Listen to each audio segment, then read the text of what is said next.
سید کے لقب کی کیا شرعی حیثیت ہے؟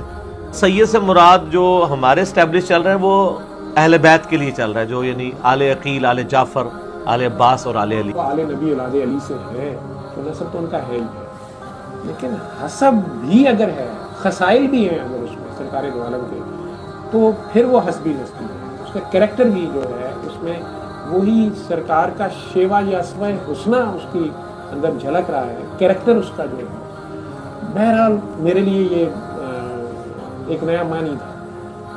میں ایک بات بڑی سخت آج یہاں کہنا چاہتا ہوں، اور جو کرنا کر لیجئے، میرا حافظ اللہ ہے اور جان اس کے ہاتھ میں ہے۔ حضور والا آپ بھی مدینہ گئے ہوں گے، میں بھی مدینہ گیا ہوں سر۔ سارے پیر خانے جو ہیں اپنا سلسلہ جوڑتے ہیں سادات سے، اور سادات کی جگہ کون سی ہے سر؟ میرے سرکار کا شہر۔